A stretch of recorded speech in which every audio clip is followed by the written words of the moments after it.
Hey, what's up guys? This is Anthony from Anthony's Customs, and for this review, we are looking at the SH Figuarts Dragon Ball Super BEERUS. Now, I gotta say, he's not my favorite character, but I think he's pretty cool, and this figure matches that. It's a really cool figure, and for the most part, it is really well done. Doesn't have the most accessories in the world, but it's still a really solid figure, and I think it's probably a good pickup for most of you. So let's get him off the stand and take a closer look.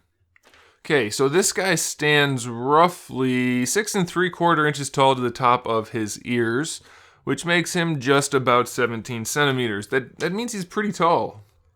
He's going to have some nice size and some nice shelf appeal for sure, and part of that is due to not only his unique character design, but the high quality of execution on the figure. This is all sculpted, very nicely painted, everything looks really good, the colors are nice and vibrant. I'm very pleased with it. On the Awakening Goku, we saw some kind of dull colors. The orange pants and the blue could have had a little bit more saturation. This is not the case for this figure. It's very colorful, very vibrant, and it's very accurate. It looks really good. I'm very pleased with it. He has some nice accessories too, so let's take a look at those. First of all, we have the standard head that comes on him in the package. Very solemn, maybe angry face, a little bit of tood there, I think, but nicely sculpted, and it looks really good. Then we also have his yawning face, because we know he's always yawning.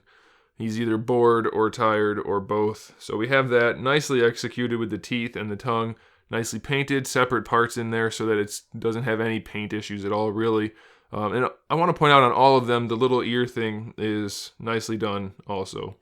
And then we have one other face, which is his yelling face, which looks pretty good. I do have to say, I think they might have gone a little bit too far center with the pupils. It's something I can get used to, but they do, at most times, at first glance, look like he's cross-eyed just a little bit. But still, it's nicely executed, and again, they did a good job with the mouth.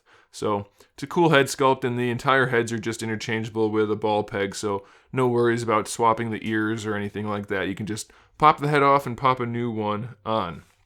And then we also have some interchangeable hands, of course. We have the fist hands that come on him in the package. He's got very nicely detailed hands. The claws or fingernails are sculpted individually and painted. He has also this set of gripping hands. And he has these open hands, which look really good. You can see they even made the tips of the fingers a little bit more bulbous to make them accurate, so that's good. Nice sculpt with the fingernails and everything. And then we have this hand right here, which has his, kind of iconic little pose. If you want to pose him with that, you could do a few different things, but there's one particular pose that's meant for.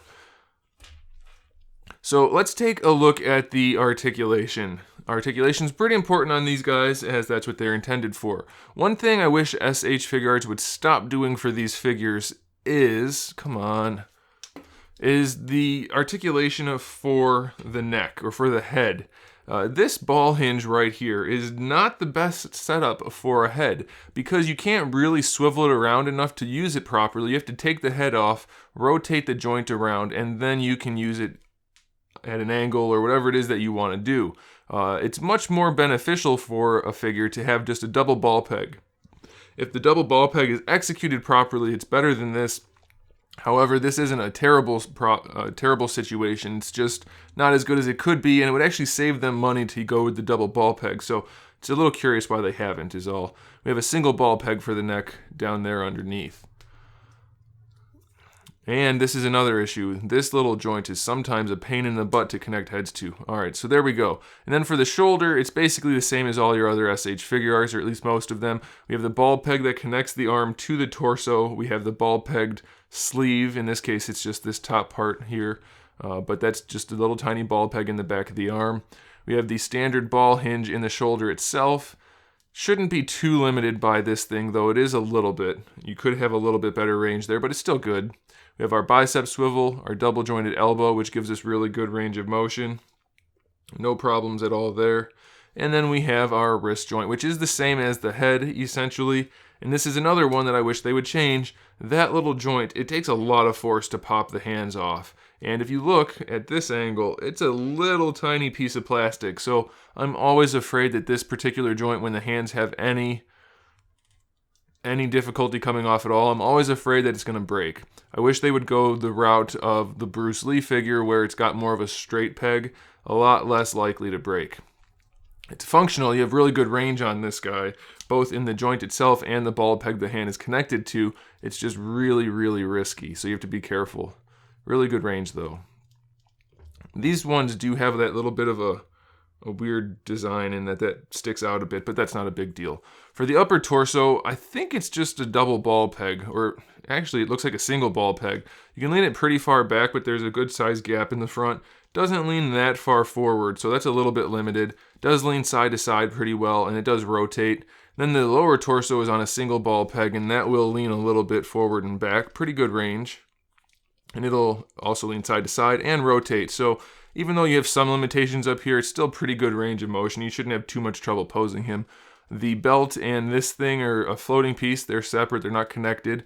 But they are very tight because it really just fits the figure. So it's just enough to hide that joint, and I'm okay with that. That's pretty good.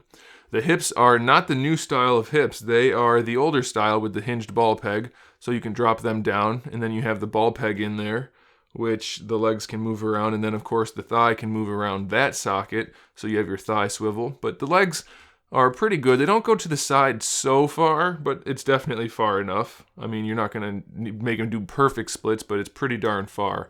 And then once you drop them down, you can still bring them forward pretty far as well. So, you know, it's going to take a little bit of finesse to get him in the poses you want, but he's definitely capable to do pretty much anything. And then it looks really good once you push the hip back up into place. Now, the biggest downside on this figure is the knee joint. I thought we were moving away from that old style knee joint, but let's just show you. When you bend his knees, that's what you get. That is atrocious. It looks like an unfinished product. It's just really, really bad. Really bad. I don't know what they were thinking. That's not good. And you don't even get the best range of motion out of it. It's just a little bit better than 90 at its maximum. And it's ugly. So ugly. Worse than even the original Goku, which I don't like at all. This is a bad knee joint. Worst part of the figure by far. The rest of the figure is really solid. That's not good. For the ankles, we still just have that double ball peg. It does have better range than most figures. You can see a decent ankle rocker out of it and a little bit of motion forward and back. And then we have our toe hinge. But what they need to do for this is use that double ball peg like they did. Because you get decent range, but you get some gapping. This boot piece right here should have been completely separate. It's connected to the leg. If that was a separate floating piece, you could really move this ankle a lot, and this would hide the joint too. So little things like that, I don't know why they don't do that. It's a little irritating, but you still get pretty good range, so I'm okay with it. It's not the worst design ever. And then lastly, we have our tail, which if you guys have seen Frieza before, it's the same style, just a ball hinge. Lets the tail move around. The tail is, it's a softer plastic, but it's not bendable, so don't expect to be putting it into any crazy poses. It also falls out sometimes, apparently. See, that's the type of joint, by the way, for the wrist. It should look like that on the other end for the wrist itself, so that you don't break anything when you pull it off. But that's, I guess that comes out fairly easily sometimes. So be aware of that, but it's just his tail, so it's not a huge deal. So all in all, really good figure with some problems, which is not, you know, not out of the ordinary. I definitely do recommend it, though. If you can get past the knees especially, you're going to really like this guy. He's going to have really nice shelf appeal, and it's, for the most part, really nicely executed figure. Nice metallics and flats and glosses, and just looks really, really good. So I do recommend it, guys. Thanks for watching. Make sure you subscribe to the channel so you can see my upcoming figure reviews, custom figures, and other good stuff. And in the meantime, keep collecting.